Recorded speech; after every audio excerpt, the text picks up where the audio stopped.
Lesson 2, Unit 9, Contract Management. Contract management deals with the processes to make sure that the project follows all the specifications, regulations, clauses of a donor contract or grant, and ensures the fulfillment of all the contractual obligations with the donor.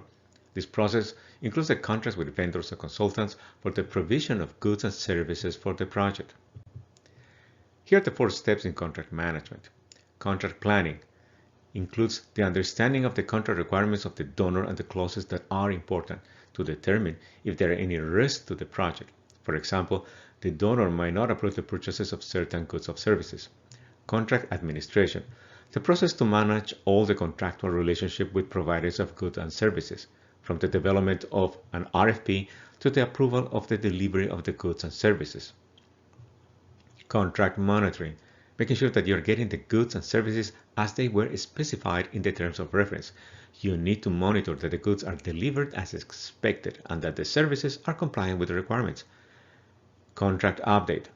There are some occasions where you need to make changes to the contract to clarify the terms or extend the agreement. Changes should be agreed by all the parties involved. Here's a tool that is used to manage all the purchases.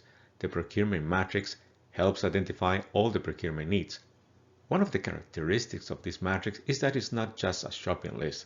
It is a list of all the goods and services needed by the project in a simple table. The list includes information on the WBS code and the activity where the purchase is needed, information on the goods or services needed. Then you need to identify the type of procurement. This can be a public bidding, a direct purchasing, or other methods. Some of these will be governed by the organization's policies. Then you need to include the time when you need the goods or services at the project. With this information, the procurement officer will be able to plan all the purchases. Finally, you need to include information on the estimated budget. This will help in the negotiations with providers. Development of this matrix should include the participation of procurement officer who can provide you with information to estimate the time and cost for each purchase. Here are some recommendations for contract management. Understand the contract and the clauses and limitations of what is allowed and what is not. You also need to make sure your team has an understanding of the contract clauses and limitations. When you're contracting services or goods with contractors or consultants, make sure you spend the time and effort to define good terms of reference and all the specifications needed. That's going to be critical to help you select the best providers. Manage vendor relationships. Understand that it's a process and that they need to have a good understanding of the project and what you need from them.